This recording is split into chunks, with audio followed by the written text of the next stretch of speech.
Hey everybody. Now, if you guys are watching this on my YouTube, you're gonna be like, wow, she's wearing that ugly green shirt. Well, I'm on my lunch break and I'm just trying to make it happen, Captain. You know what I'm saying? So today we have a fantastic guest, Anthony Rodriguez. He is really interesting. So I hope you guys know on this podcast, we're gonna have people in recovery, out of recovery. We need options, okay? So Anthony is a doctor. He is a psychologist. He currently runs our homeless shelters here in Palm Beach County.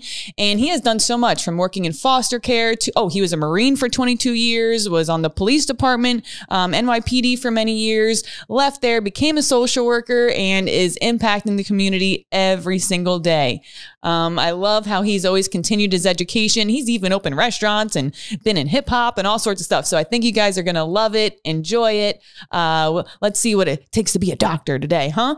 Love you guys so much. As always, comment down below if you have any questions or have any suggestions or any topics you'd like us to talk about. We're all ears. Love you guys. Hello, everybody, and welcome back. So that's part's hard. Welcome back to Back Alley Chats. Welcome to Back Alley Chats podcast. Back to the alley. With your host, me, Allie Severino. Hello, everybody. Today, I have a fantastic guest. I'm really excited. Anthony Rodriguez. So I don't even know, first of all, do we call you Dr. Anthony Rodriguez? You can. I can. Do you prefer it? Not really. Okay. But you can. In professional settings. Got it. I introduce myself as Dr. Anthony. I would too. But you're so much more than that. And that's why when we were talking at that one meeting we had for work, and you started telling me more about your history, you know, some of your story. And I was like, oh my God, this guy has done everything. Like not everything, but so much. You were in the military for 22 years. 22 years. United States Marine Corps. Marine Corps. That's right. Awesome. You left there and you were NYPD police officer. Correct. Correct. And then what did you do? You went into social work. I went into social work. I left the police department and I became a case manager for a agency in New York for foster care. And so what I did was I placed children that were taken away from the city, you know, or from their parents. And I was placing them in foster homes, and certifying the home, licensing the home, and doing the whole home study for the child in that foster home. I have so many questions about the foster care system, but I want to know, after 22 years in the Marines and all your time as a police officer, what caused you to make a jump into social work? You know, I was a police officer in the 90s, late 90s, early 2000s. And I didn't see much change going on. You know, during that era, there was, you know, it was dwindling down from the crack epidemic, you know, early 90s and stuff like that. Drugs were very prevalent in our neighborhood. And I didn't really see a lot of change. No one was really doing anything or advocating. Our leaders, our mayors, our councilmen. And I saw a family stuck. You know, and I couldn't do anything. I wanted to do something and I just couldn't do anything. And I followed this family for about 2 or 3 months. It was a child that was taken away from a mother, single mother. And she was on drugs. She was addicted to drugs. And she had that child and she had an older child. This child had not bathed for about 2 weeks, had not eaten for about a month. Wow. She was depleted. We had to take the baby to the hospital. This child was 2.5. Wow. And that really affected me because we have so many resources here, right? And so who do you call? Right. Who do you go for help, right? And so being in the military and seeing third world countries, seeing that with children in several combat areas that I've been around the world, they had more resources than we did. Wow. And so that bothered me. And is that because so many nonprofits go to those areas for relief, or how is it that they had more resources, or they were just easier to find, or people were more used to using them? Or well, with those compared to us here, right? There's so much red tape, right? You got to have this paper, you got to be this, you got to certify, you got to go here, or what we do, homelessness. There has to be a year of chronicity, you know. Right. Yes. Without that, how do you get services? Right. So when you go into a third world country and there's, you know, children are being misplaced because of the combat area or because of money or because of violence or because they lost their parents, those resources come together there quickly because what do they want? They want housing, they want food, medical attention, right? And so those resources are easy to give in time of war. Right. And that's what we do. You know, that's what the United States does. We give resources. Right. We give them more. It's like what's going on in the Ukraine right now. Right. Millions of dollars are going Billions of dollars. Billions of dollars. Can we get a grant? What's up? Yeah. My guy. Like what's going Biden, on? my guy. Yeah. Yeah. So much money that's going over there right now. Right. And no one really knows how much, right? Wow. And so if we can get a little piece of that. Right. Because I heard we're bankrolling most of their, like their government, their like teachers, like every kind of body that works. Military equipment, transportation, food, medical supplies. It's just a truckload of things. So if we're able to help other people in other countries, what can we do for us? Right. Right. So we got to start thinking about us. Right. So you saw this as a police officer that you were struggling to find access resources. So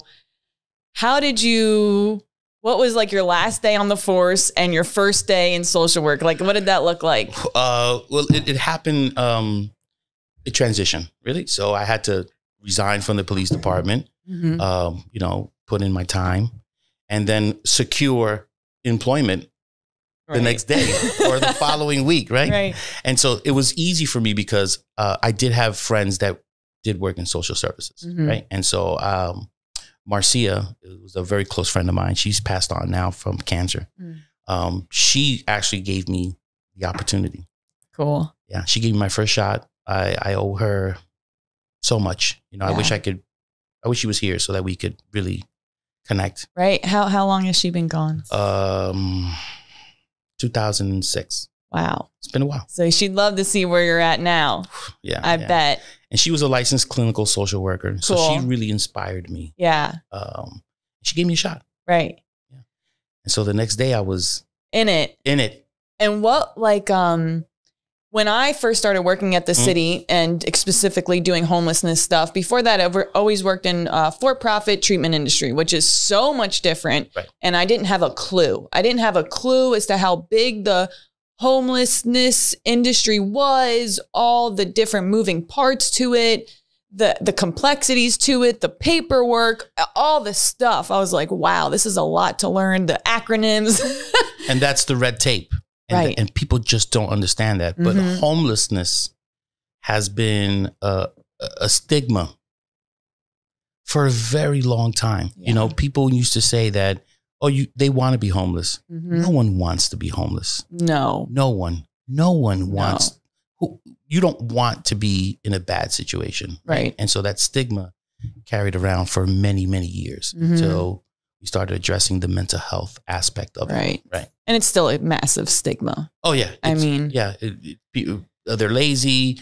They want to be homeless. They don't want help. They use the word crazy. Right. Which is, a term that it's bad.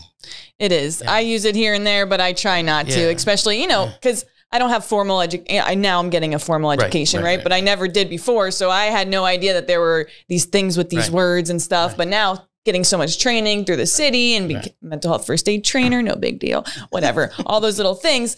I got it. But the homelessness thing is difficult because it's kind of like, some people are incapable of making better decisions because their mental health is in such a decline, and we don't consider the trauma and things that they went through as children and young adults that have brought them to this situation that they're in. Right. So what was one of your first families or first story you remember working with when you became a case manager?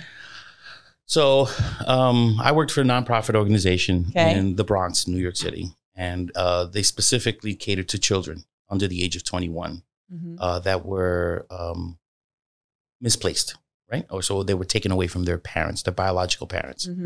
And so I had a caseload of about 7 to 10 home studies that I had to do.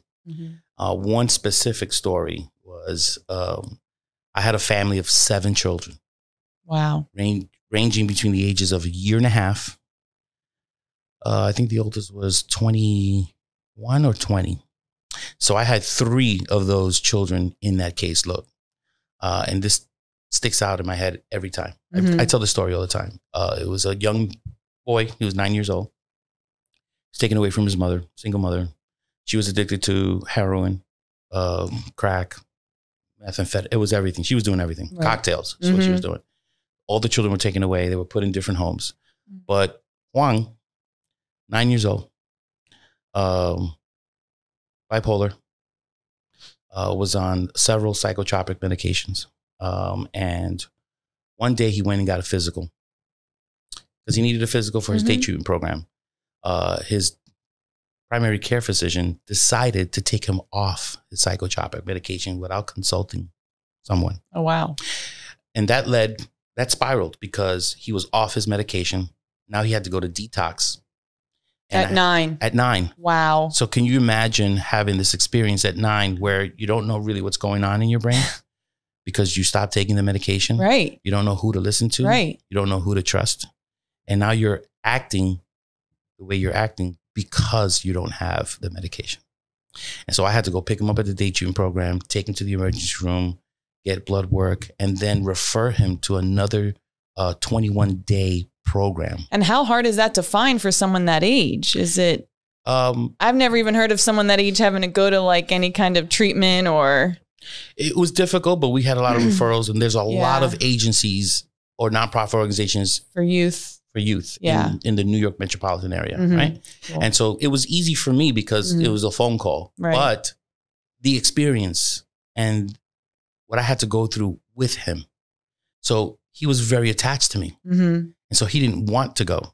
I had to convince him to go, almost lie to the child at some point about what was happening because I wanted him to get help. Yeah. And it was difficult. It was emotionally an attachment that I had with the child. My first experience very early on in my career. But I got through it. Yeah. And that even motivated me more to help and do the right thing. What was his outcome like? Do you know? So many years after that, I kept in touch with him. He's an adult now. He's taking his medication. He has a child. He's married. He did get back on the medication. He did get back on the medication. Yeah, he had to. Yeah. And we kept in contact for about 10, 12 years after that. So until he was like maybe 22, we still followed each other. Wow. Yeah. And he's doing really well. That's awesome. Yeah, yeah. Good outcome to that. Yeah. Yeah. When when kids are taken out of their household because of whatever reason, I was wondering what resources are given to the family members. Because I mean, all I know is my experience. Well, my personal experience being in the foster care system in the state of New York. It was upstate. It wasn't the city, but they did, they had my dad do things like parenting classes and anger management and maybe some little outpatient stuff. Right. None of it changed much. But down here, I'll get a lot of phone calls from families every day who are experiencing homelessness, blah, blah, blah, or specifically moms who have their children removed by DCF and they're trying to find housing so they can have their children come back. Right. And they have a really hard time accessing resources because they can't go through adoptive family because they don't have their children, and they don't want to go to the shelter because they can't bring their children. Right. They're really just trying to find that place. Right. And so I was wondering, A, how does that look like on the family side? And B, how often does reunification happen?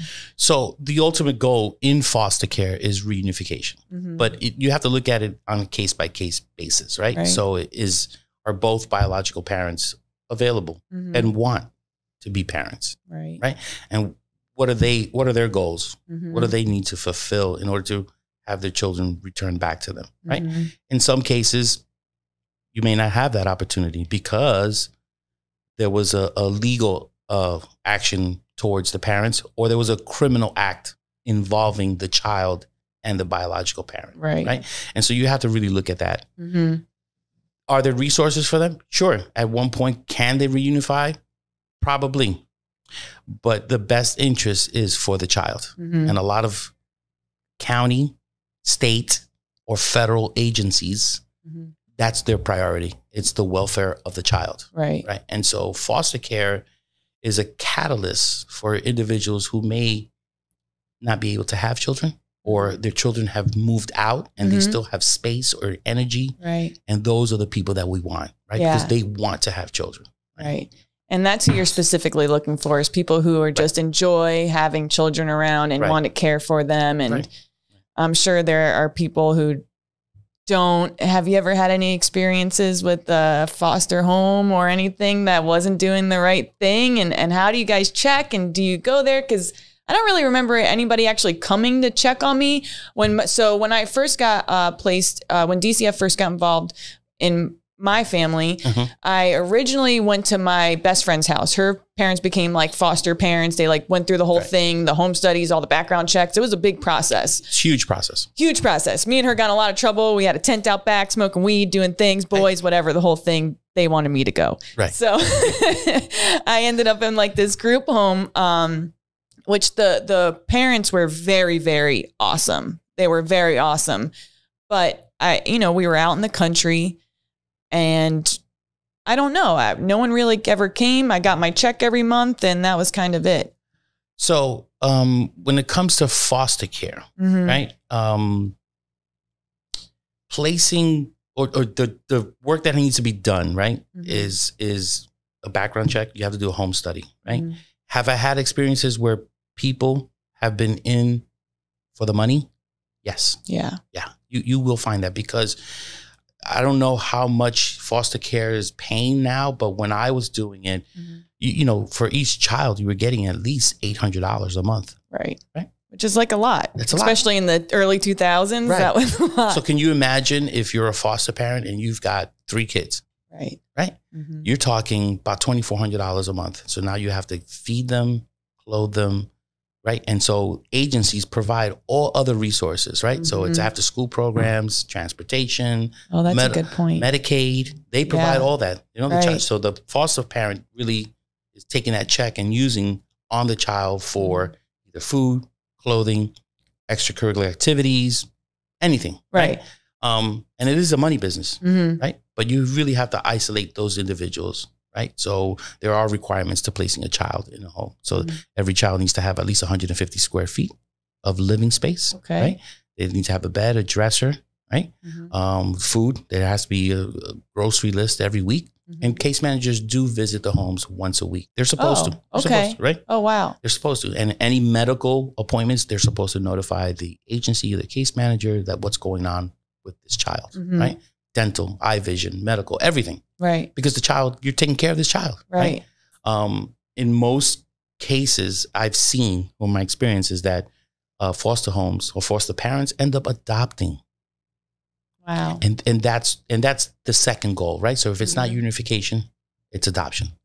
Does it cost anything to adopt at that point if you've been fostering them, or how does that adoption process kind of work? So with most nonprofit organizations that do foster home or adoptions, they kind of incur the cost of the legal fees for an adoption, right? Because it has to be you have to be legally adopted. Right. So you have to go to court, you have to submit an application, and then you have to either change birth certificates if they want, right? Or that you're the custodian of that child, right? So it legally has to happen. Most agencies incur that cost. But if you do it privately, adoptions can go $100,000. Wow. Yeah. With so many children that needs homes. So many kids that need homes. And most of the influx of that money is legalities, right? And so a lot of times biological parents don't want to give up their rights.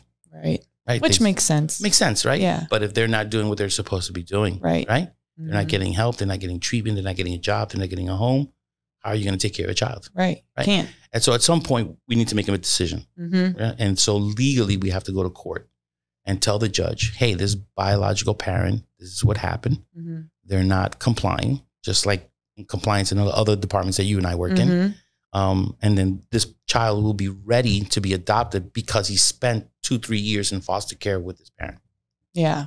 Yeah. And it must be hard to find foster parents. And I don't know if it's harder now than it was before or easier, but I think, is there certain fears that people have that maybe aren't true? Or what would you say to someone who's considering fostering for whatever reason, if they have an extra room in their house? Or, well, if you're considering fostering, I think that's a noble act. Right? Uh-oh, I hate that word noble. I was just telling him when I walked in here, when I first got my job at the city, I was like, yeah, I'm doing homeless services, whatever. And this kid was like, that's so noble. And I was like, what does that even mean? Right. Like, I was like, that's so rude. Okay, so it's a noble thing. Go ahead. It's a noble thing. I consider it to be noble. You know, you're taking on a responsibility. Yeah, that isn't yours. That isn't yours. Right. Right. Mm-hmm. And so to me, that's noble. Mm-hmm. Right. Is it going to be difficult for them, though? Or are the kids happy to be there? Or do a lot of them hate it and want to go back home? Or just like any relationship, right? Just like any relationship, you go through a honeymoon stage. Right. Right. So when you first get involved with your boyfriend or girlfriend, or when you're going to get married, there's that honeymoon stage. Getting to know each other. Getting to know your best behavior. Exactly. Right. You really won't see. Yeah. Right. Because the best way to see somebody is not to look at them. Oh, I like that. Okay. So there's a honeymoon stage to that foster parenting connection with the child. Right. So everything's going to be great, or everything's not going to be great immediately. Yeah. Right. And so that's where the case managers and the teams get involved. But that honeymoon stage is when really parents are starting to get to know the child, what their behaviors are. Right. And then you have categories of foster care. Oh. So you have your general foster children that just need a foster home. Temporarily. Right. Okay. Or that they're going to stay there long term and they don't want to get adopted, because that question is also asked of the child. Oh. Right. Oh, they have a decision in it. Yeah. That's pretty cool. They have rights just like you and I. Wow. Yeah. Right? And so then you also have special needs children. Oh. And those are a little tougher. Yeah. Right. And those are a little tougher, smaller caseload. And we try to designate, or I guess submit applications for specific foster parents that want to have a special needs child. And then they have to go through a special training as well. Takes a special person. It's a special person. Takes to even get a special needs animal. I'm like, oh, I'm nervous. I got to give it an insulin shot every day. What do I do? So how long did you end up working at that job as a case manager for? So in total, with case management within, like, I would say 3 different agencies, I was a case manager, and I did special needs foster children as well, or treatment, special treatment plans for kids for about, I would say 6 years. And what caused you to take a break? Or, because is that when you took your 5-year break? So yes, I did take a break. What happened? So, and give it to us real, because some of the people watching, they want to get into social work and they want to do these jobs, but they're can be exhausting or depleting. Extremely. So yeah, it's frustrating. It's mentally, it's a luggage that you're carrying, right? Right. So just to give you a little bit more background, right? Please. As a police officer, when I first started, I was making $24,000 a year. Wow. And as a case manager, I was making $29,000 a year. Oh. So I'm surprised by that. Right. And so during that time, it was cops were not getting paid what they should have gotten paid, right, when they first started. So that was a bonus for me, that I was making a little bit more money. Right. But at the time, I didn't really think about it or give that much attention to what the salary was, right? And so within those 5 years, obviously, I moved up. But doing social services, we're not in here for the money. Right. Right. No. We do. No, there's just no way. The stuff that social services or social workers, case managers, clinicians deal with on a daily basis, it's an emotional, mental frustration that can't really compare to physical labor, although physical labor or blue collar labor, I respect it. For sure, 100%. I used to be one, right? So I didn't get into it for the money. So if anybody who wants to get into this for the money, my best advice is don't. Well, or get like an LCSW or further your education. Further your education, because knowledge is power. Right. Right. And so that's how you move up. So my first 5-6 years, basic salary. And what was your educational background at that point? At that point, I had a bachelor's in aeronautical engineering. Anyone can do it. Anybody can do it. But really, if you care, you can do it. Right. And so that's cool. Yeah. Okay. So you wanted to fly airplanes. I wanted to fix them. And I did. When I did that in the military, and I did that before I joined the Marine Corps. I worked at Pan Am. You guys don't remember. Okay, I've heard of Pan Am. Pan Am Eastern? Yes. I don't know about Eastern, but it's like an old school airplane company. Thanks a lot. Yes. So that's what I had. And so that's why Marcia gave me a shot, because she knew that I didn't have the background, but I had the ambition, you know, I had the idea, right? And so I decided to go back to school during that 5-6 years while I was working there. And I ended up getting a master's in psychological counseling with a KSAC, which is accredited alcohol substance abuse counselor. Okay. So substance abuse. Yeah. And that was my main focus, was to help individuals that were on substance abuse. And to get a KSAC, you need a master's for that, or you need a certain amount of hours under a clinician? So a KSAC, you need roughly about 6,500 hours. Okay. But they take into consideration your degree, your bachelor's. Oh, okay. Right? So that could give you extra hours some stuff, or something like that. But because I had nothing, I actually had to start my master's program with a KSAC. So it took me 3.5 years to get that master's, just because of the KSAC. And those hours were all allocated. And then I had to do a year of internship, clinical services with a clinician, so that I can get licensed through the state of New York. Wow. So you were doing all this work while going to school. Correct. And that's how you burnt yourself out, or what happened? Single parent. I was a single Wow, really? Do you have one child too? I have two. My daughter's 29. Okay. My son is 22. His birthday's today. Oh, happy birthday, son. Yeah. What's his name? Anthony. Anthony. Oh, okay. Junior. Yeah. Junior, happy birthday. Yeah. Awesome. So I was a single parent. Okay. And doing all this stuff. Wow. Yeah. Wow. Tough. Yeah. But I was able to finish school. And then things kind of really changed for me. In what way? Well, with the degree, I was able to apply for different positions. It really opens up a lot of doors. It does. It does. It really does. And if someone who tells you it doesn't, they're lying. I was, you know, when I was younger, I was a person that was absolutely against higher education, and not for the fact that I didn't think education was important, but I didn't want to pay for it. And I didn't want you to tell me what I need to learn. And I need a piece of paper to get X, Y, and Z. And I was very stubborn about it. I said, I'll just sneak into FAU and I'll learn all this stuff there without paying $1. Right. And what do you want from me? Right. And then one day you got caught. Oh yeah. And so, but you know, years went by of me doing this, and I made more than I make now since I was 20 years old. I made decent income, even being a felon, with my background, with all that stuff. So I was like, I'm just going to work hard, keep doing business stuff, do sales, you know, keep grinding. You're a hustler. Right. Yeah.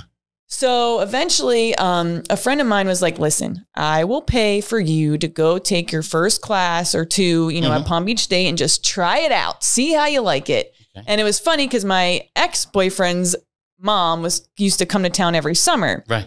And I really couldn't stand her. So I was like, well, it's perfect. I'll go to night school so I don't have to see her. Exactly. So everything worked out. And when I went there, I was like, oh, this is actually kind of fun. It gives me a break from like work and like adult life. I just have to focus on this class for 2 hours and just be there and have fun. And now I'm still there.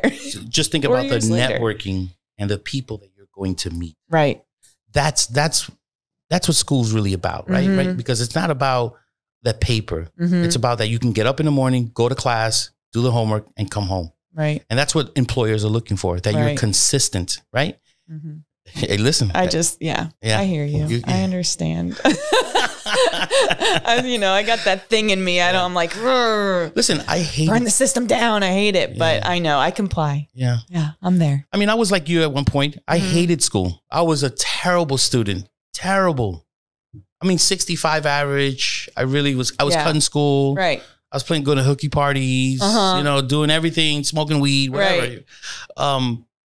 But when you get older, it becomes more serious, because you really, like at the city, I get to see how many more opportunities I would have if I had started earlier. And I always wish that I have, you know, at this point. It's never too late. Listen, I got my master's. He said to me, he goes, don't feel bad. I didn't get my master's till I was 33. I said, I am 33. And I just got my associates. Yeah. I didn't get it till I was like 33 years old. Yeah. You know, I had already experienced. You almost just called me old again. Yeah. So what did you do when you got your master's? So upon graduation, you know, I started applying and I started applying for more associate director positions or like director positions or more of a program coordinator positions, right? Because it meant more money, right? And it meant more control of programs for services that I wanted to render specifically. Like I wanted to control who was getting that, right? And a lot of times in nonprofits, you don't have that control because there's somebody above you that's making it all happen. Right. And so what happened was with me was once I graduated, about 4 months after that, I got a great position with another agency in Queens, and they were letting me, or I had a program that I ran for people that were mentally disabled and blind. Wow. So a different category that I had no experience with. Wow. I was dodging, when I don't think people really understand or experience someone who is blind. Right. And so someone who's blind, right? Or just in general, you're just blind. They're very keen to a lot of smells, noises, right? And so they're very defensive, right? And so they're always on point. Their head's on the swivel, even though they really can't see, but they can hear, right? And so they really pay attention. Wow. So can you imagine being in this dark environment? You can't see. You really don't trust anyone. And then you have a mental disability. Wow. Right? Your IQ level is 19. Wow. Right? What does that look like? Scary. Yeah. Right? Because not only do you want to help this person, but you have to be careful. Yeah, because they're in defense. A little aggressive because they're scared, very aggressive. I'm sure. And I would walk into what's going on. It was. Let me tell you, Allie, I would walk into a day treatment program, into a class to do an assessment, and I would have to duck 3 or 4 times because these individuals would throw items or objects to the noise that they were hearing. Because so I had to dodge basketballs, volleyballs, cups, shoes, all kinds of stuff until they really get used to hearing your voice, right? Or the move, So that really opened up my eyes to another realm of social services for mental health, right? Very difficult and very challenging. I bet. Yeah. Well, what did you take away from that experience there? Pain.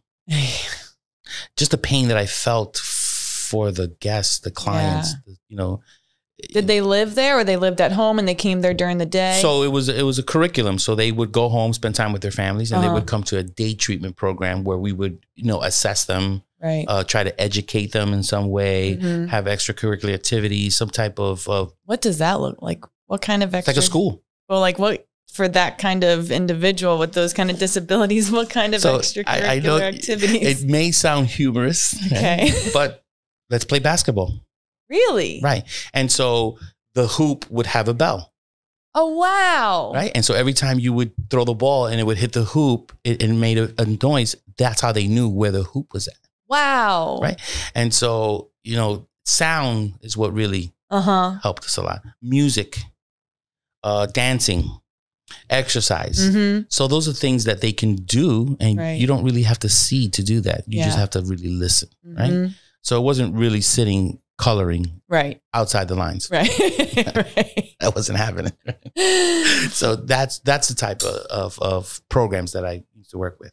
But then I just, I didn't get tired or burnt out, but I had an opportunity to invest in restaurants. And that's when Which is totally different. Totally different. Like I went. And you had any background in restaurant? Nothing. Tearing or? Nothing. Okay. And you just followed. How old were you at this point? At this time, I was 38. Okay. So that's like a risk to kind of leave the thing you've been, because I was talking to somebody the other day about basically, what is it called? Like we're on a path. Like right now I'm on a path. I've been building up done all these movies about addiction and blah, blah, blah, and interviews, social work. And, everything is related to that genre of stuff that I've been building my resume on. And to step out of that, to do something totally new and different, where I'm not known and I don't know the things. It's so scary, but it's so important to take risks like that. How did you do it? Like, what motivated you to do that? Or I was in social services now for about 7 years. I saw that I needed to further my education even more. Wow. In order for me to make that money that I was comfortable or that I wanted to attain, right? So I didn't get into it because I wanted to make money, but if I had the credentials, right, I wanted the money, right? Yeah. Just with anything. 100%. Right? Same. If you're a CPA, you're just not going to do accounts payables. You want to get that CPA certification so you can make that 6 figures. That's what I wanted. Right. And so I was stagnant. And I wasn't going anywhere. Right? And so a lot of agencies knew me. I was, really liked a lot. It was the same story all over again, foster care, social service. Right. So I kind of got burnt, but I still wanted to keep plugging away because I knew that was my desire, was to help people. I've been like that since I was little. Right. And so I had an opportunity to invest in restaurants with a friend, and I just took the chance. What kind of restaurant? Pizza shop, Italian food. Okay. Right? So, awesome. Yep. I owned one on 34th and 2nd Avenue. Okay. Right? In the city of Manhattan. Then it grew to a second location. Wow. And I did that for about 5 years. Okay. Yeah. Didn't you end up selling them or you still have them or? So at the time, I was still learning, right? So I invested a lot of time, a lot of money too, right? Because restaurants are expensive. Very expensive. To start and yes. You got to make sure payroll's covered. And that's my thing, right? And so at the time, I was in a relationship at this time, right? And so at the time, my ex-wife, she had gotten breast cancer. So I couldn't really work 16, 17 hours, right? Take care of her, her kids, household. I lived upstate New York, I lived in Rockland. So I was driving into the city. Oof. So it was difficult. And so, I had a conversation with her, right? And said, this is what I want to do. And so I applied to the Veterans Administration up by my house in Rockland County. And I got a job. Because I'm a veteran. Right. They took me in and I was a program manager for the nursing department at the VA. Okay. And what does that even look like? What does that even look like? What do we do? So I did the nurses? I hung out with nurses. Really? Okay. You could do a lot with a psychology degree. Well, at the time, all I had was a master's. All I had was a master's. That's all I had. And I had the substance abuse, but they didn't have a position for my credentials. At the VA. At the VA. So I just took what I could get because I needed to be home. Right.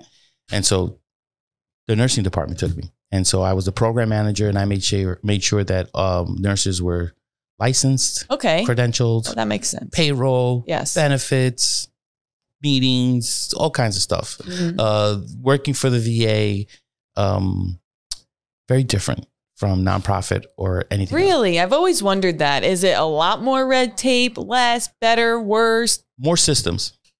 More systems in place and more signatures, right? So you need to have a couple of signatures. But if you stay working for the VA, I think it's a great idea. Really? Yeah, you get a nice pension. If you're a veteran, your time counts. Because I can't wait to get to the point where you become a music producer. Oh, I mean, how does this all happen? Well, not a music producer. Or whatever. What were you? How does this all happen? It's like, okay, gonna fix airplanes, gonna Marines, cop, foster care, blind. I don't know the appropriate word.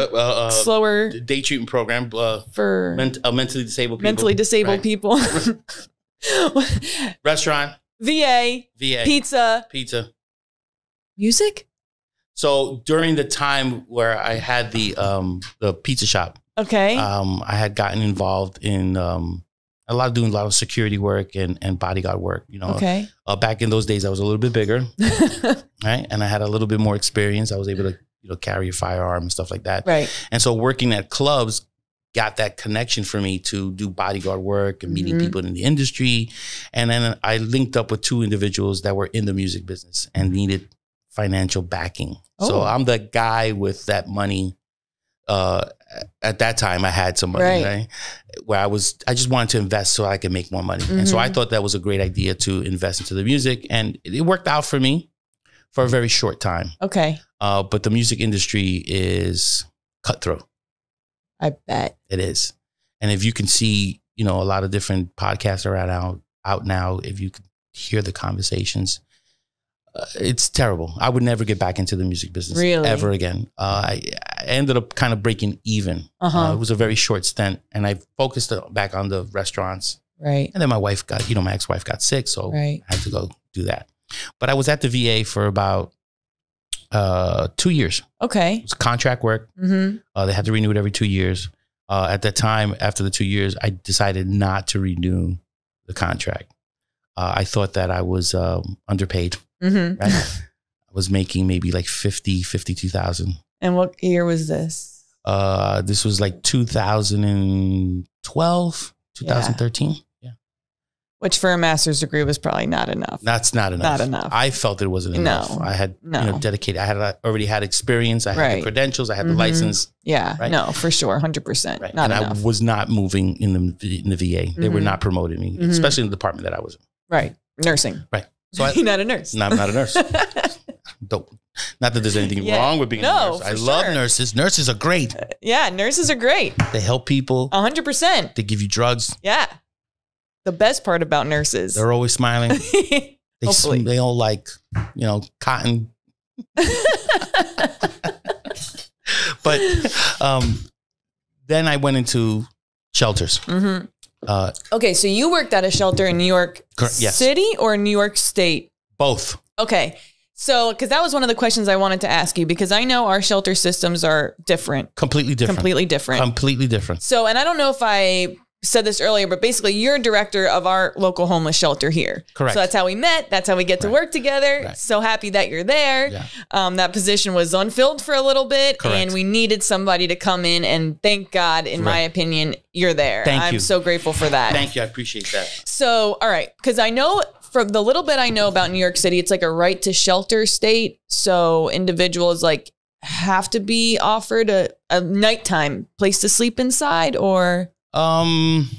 Depends on what county you're in. Oh, okay. Right. Interesting. And so the New York tri-state area, so everything's like here where it's broken down by county. Yes. Okay. Very similar. Okay. Right. So we have West Palm Beach County, right, where you and I are employed. And then we have Broward County, Miami-Dade, right, and so forth. Right. And so just like that. Right. And so in New York, it's the New York tri-state area, which consists of the 5 boroughs. Yes. And in those 5 boroughs, there's shelters everywhere. Wow. And anybody can walk into a shelter and, get admitted if they need a place to sleep. But I would say about 95% of the people get referred to shelters due to either an arrest or a release from prison. Interesting. Right? Because now they don't have reentry? They don't have reentries. Oh, okay. They don't have that. And so, or if you're literally homeless, like if your apartment caught on fire or you get evicted, where are you going to go? You can do that. But most of those individuals get referred through what's called HRA, which is the Human Resource Administration of New York City. Oh. And they pretty much control everyone who's getting services. I'm talking SNAP benefits, stipends, SSI, Section 8. Wow. Shelters, adoptive services, everything. How do you feel about one agency overseeing all of those? Is it better or worse than here where everything's I feel like here everything's kind of broken up. Yeah. A different agency runs a little bit of everything. And to be honest with you, I'm not that I'm so used to that HRA concept. I think it's difficult for us here just to connect all the dots. And it's really hard. Right. And I think that if one central location was kind of in charge, right, or running that, I think that it would be more lucid. Right. It'd be an easier flow and people would know. It wouldn't be so difficult because it's like when you're hiring, at least I can talk for me, when you're hiring outreach workers, like TLP, the Lord's Place, they have 12 outreach workers. So, and we're peers and you're coming in and you're trying to explain to them, okay, so for this, you got to call this, for this person, you got to call here, for this is a youth, you got to call Vita Nova, for here, you got to go Deuce, you got to confusing. It's a lot. It's a lot. It's a lot. Same thing with me. So, I just hired a new case manager. So I had a checklist of things that I needed her to know so that she can do her job. Right. That took 2 days for me to train her and to kind of like go over that checklist, you know? I think we're doing a disservice. You know, Yeah. I worked at a location where HR, you know, where we got referrals and they were faxed to me. Yeah. Wow. It was a transitional housing and it was 55 beds, transgender and HIV. Oh, wow. Yeah. I ran that facility and that was cool. That was a shelter and it was called Transitional Housing. Okay. And so we got referrals through the fax. Wow. HRA would send me an email and say, these 3 people are coming. And then they would send the paperwork via fax to my office. And I would give it to the security in front. I said, this person has 24 hours to show up. Bed. If they don't, that's it. They lose it. Wow. And then once they would come in, the security guard would walk them up, show them to their apartment. Oh, wow. Because it was apartment. They were called SROs, which were single room occupancies. Oh. Where they would share an apartment and have a common area. And so the security guard, it would be 2 security guards. They would go up there, give him a kit and said, this is your room. Tomorrow, your case manager is going to see you. And then when they would come in the morning, the case manager would see that person, do an intake and do independent living skills, all the paperwork that we need. Right. And just get a schedule, work schedule, whatever. These are the rules of the building. No drugs, no alcohol, no fighting. Right. Nothing. Right. No overnight visits, nothing. Now, was it like though a wet bed, kind of like how we have down here where you're basically still allowed to drink or do drugs, just not on property? No. So it's a dry bed. It's a dry bed. Okay. It's specifically for transitional housing. How do you feel about the shelter being a wet bed shelter? That's a good question. Because, you know, at first, when I first started doing this job, I didn't really know a lot. I was learning everything, brand new, learning everything. What do you think about the wet bed? Well, at first, you know, I was talking to my friends. I was like, we got to lure these people to the shelter somehow. Like, how can we make them want to go there? And they were like, well, maybe if like they were allowed to drink or whatever. And I was like, yeah, if they didn't have to quit using drugs or alcohol, maybe they'd be more open to going to the shelter. And then I realized, well, they don't have to quit drugs or alcohol to go to the shelter. They just have to not do it inside the shelter, which some of them have a hard time doing. But I think it affects those there that don't want to do those things and are trying to do better. Just having those 2 groups so close to each other, I think could be very difficult. Right. I don't know. I have a keen ability to find the trouble, or trouble finds me, right? Like, always. So I know if I was in a situation like that, I don't know what stupid stuff I'd get brought into, or I don't know. So just like you, what you're feeling, there's thousands of people that feel just like you, right? And so they're very secured about their abstinence, right? It's important to them, right? So someone who has stopped using, it's their life. Right. Right. And so how do we put that person in a situation where they're low barrier shelter, where the guy who's sleeping next to you is smoking crack? Right. Right. Right. And so that's the problem that I have. Yeah. And so how do we fix that? So I do have. Tell it. What's the answer? And so the answer is we need to do an assessment